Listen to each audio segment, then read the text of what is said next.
Good morning all student. आज हम लोग पढ़ेंगे स्पंजिला के बारे में। स्पंजिला किसे कहा जाता है, क्या क्या लक्षण होते हैं, ये पाए कहाँ जाते हैं और किस वर्ग किस क्लास के होते हैं, इसके बारे में हम लोग एकदम अच्छे से पढ़ेंगे, डिटेल में पढ़ेंगे ताकि कभी जरूरत ना पड़े दोबारा पढ़ने के लिए। और साथ में हमारे चैनल को सब्सक्राइब करना ना भूलें। तो ये हमने लिखा है क्लासिफिकेशन, मतलब वर्गीकरण।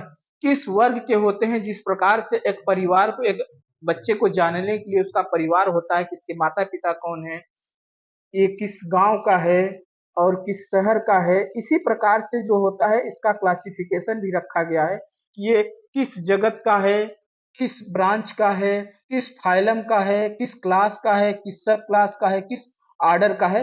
यही सब इसके लिए पहचानने के लिए रखा गया। तो हमारा जो जंतु जगत है, किंगडम एनिमलिया जो है, ये जंतु जगत होता है। ये मतलब एक इसका नाम जो है स्पंजिला, ये जंतु जगत का मतलब जंतु विज्ञान का ही है, जिसके अंदर जीवन होता है। ठीक।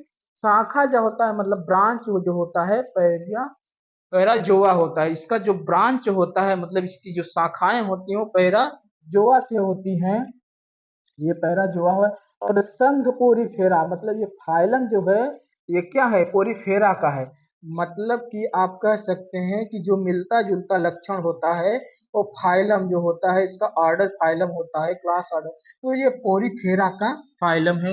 इसका वर्ग जो होता है डेमो स्पंजिला, इसका जो क्लास होता है डेमो स्पंजिला का होता है। ठीक।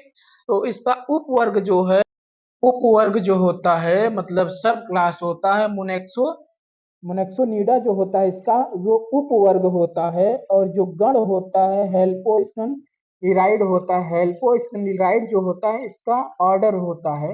मतलब जो ऑर्डर हुआ, सब ऑर्डर हुआ, क्लास हुआ, फाइलम हुआ, ब्रांच और जो ब्रांच हुआ और किंगडम हुआ, ये सब क्या है हमारे स्पंजिला के पहचानने के परिवार की तरह से नाम होता है कि कैसे पहचाना जाता है कि ये किस परिवार का है। यही था हमारा क्लासिफिकेशन। स्पंजिला जो होता है जानते हैं वो पाया कहाँ जाता है।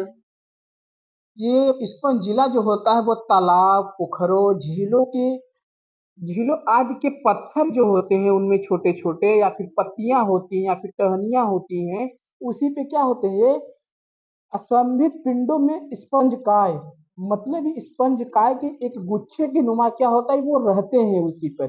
जैसे टहनियां हुआ, पत्थर हुए या फिर पत्ते हुए जो पेड़ के गिर गए, उसी पे क्या होते हैं स्पंज काय, मतलब क्या होता है वो गुच्छे में रहना पसंद करते हैं या फिर रहते हैं। पूरे स्पंज काय पर अनेक सूक्ष्म चर्म रंध्र, मतलब जो सूक्ष्म चर्म रंध्र जो होता है वो जो छोटे छोटे हमने इस पे दिखाए हैं काले रंग के, वही क्या है सूक्ष्म चर्म रंध्र हैं। ठीक। सूक्ष्म चर्म रंध्र जो होता है, कुछ बड़े बड़े जो वस्कुलम होता है, कुछ छिद्र होते हैं। वस्कुलम जो होता है क्या, ये छोटे छोटे और कुछ बड़े भी होते हैं, जिसको वस्कुलम भी कहा जाता है। ठीक। ये जो है चर्म रंध्र हैं और वस्कुलम भी इनको कहा जाता है। ठीक। कुछ छोटे भी होते हैं और कुछ बड़े भी होते हैं। चर्म चर्म स्तर जो अपेक्षाकृत महीन स्पंजिला स्पंजित धागे में, महीन स्पंजित धागे में निलंबित सिलिकाएं जो होती हैं वो क्या है उभरी रहती हैं। बाहरी की तरफ क्या होती है वो उभरी रहती हैं। जिस प्रकार के शरीर के ऊपरी सतह पर सबसे बाल होता है, हमारे स्किन या होती है, स्किन के ऊपरी सतह पे क्या होता है बाल होता है, जो कि क्या होता है कहीं बड़े बाल होते हैं कहीं छोटे बाल होते हैं, क्या वो उभरे होते हैं। ठीक। इसी प्रकार से उभरी रहती हैं क्या स्पंज धागे। जो ये लाल कलर का हमने बनाया है स्पंज, ये जो रेड कलर के हैं स्पंज, ये क्या है वो ऊपरी उभरी रहती है। ठीक। और जो तीसरी पॉइंट है हमारी नाल प्रणाली प्रणाली लेगोस, मतलब जो होता है वो क्या होता है विकसित होता है। ये लाल प्रणाली जो होते हैं वो क्या होते हैं विकसित होते हैं। ठीक। जटिल भी होते हैं, मतलब ये गुच्छे में भी होते हैं। जटिल का मतलब होता है घना हुआ या फिर गुच्छे में या फिर कॉलोनी में, जिसे भीड़ कहा जाता है, उसी के प्रकार भी क्या होते हैं ये रहते हैं। और क्या है, और जो होते हैं ये फ्लैजेला चेम्बर भी होता है। क्या होता है ये, नलिकाओं में बटी होती हैं। कई कई नलिकाओं में क्या होता है, ये बटी होती हैं। कसाय कक्ष फ्लैजेला चेम्बर भी जिसे कहा जाता है। और ये बहुत अधिक छोटी और गोल होती है, मतलब ये अधिक छोटी, मतलब इसको छोटा से छोटा कहा जाता है। और गोल भी ये लोग ये होते हैं। यही है हमारा स्पंजिला। और ये स्पंजिला को जानते हैं, एक खजुलिया के नाम से भी जाना जाता है, जिसको गांव में कहते हैं कि कहीं टच करा दो तो क्या होगा, वो बहुत खजुलाहट करेगा। वही है हमारा स्पंजिला।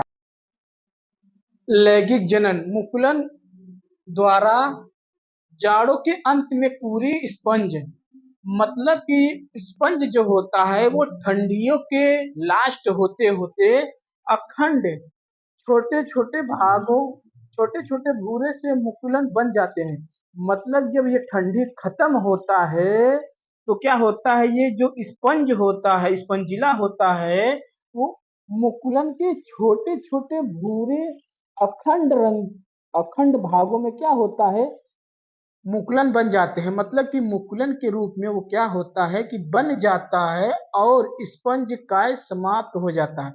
मतलब कि जो स्पंज काय होता है जब मुकुलन में बदलता है तो क्या होता है, स्पंज जो स्पंज काय होता है, मतलब उसका आकार होता है, वो क्या होता है, वो समाप्त हो जाता है जब वो मुकुलन बन जाता है। ठीक। और मुकुलन गर्मियों की तेज हवाओं के साथ, मतलब जब गर्मी पड़ती है, जिस तरीके से मान लीजिए छोटा तालाब हो जब सूख जाता है तो क्या होता है, सूख गया तो भूरा पड़ गया वहां। तो जब गर्मियों की तेज हवा के साथ क्या होता है, वो उड़कर दूर दूर कहीं दूर दूर तक वो क्या होता है, फैल जाता है। कौन, मुकुलन। मुकुलन कौन है, जो स्पंज काय, मतलब स्पंजिला का जो स्पंज काय था वो क्या हुआ, मुकुलन बना। मुकुलन जब क्या हुआ, जब गर्मी में मुकुलन बना तो मुकुलन क्या हुआ कि छोटे छोटे आकारों में क्या हुआ, वो बन गया भूरे कलर का। ठीक। उसके बाद मुकुलन गर्मियों की तेज हवाओं के साथ दूर तक फैल जाता है। मतलब जब हवा चली वो मुकुलन क्या हुआ, दूर दूर तक फैल गया। इसी प्रकार लैंगिक जनन अंग भी होता है। इसी प्रकार उनके क्या होता है, शरीर में लैंगिक जनन अंग, मतलब एक दूसरे से मिलाप भी होता है। यही था हमारा स्पंजिला और इसके बारे में हम लोग पढ़े अच्छे से। अब आशा है कि आप सबको कहीं स्पंजिला में दिक्कत नहीं होगी, ये मेरी आशा है। ठीक, तो मिलते हैं अब अगले वीडियो में और अगले टॉपिक के साथ।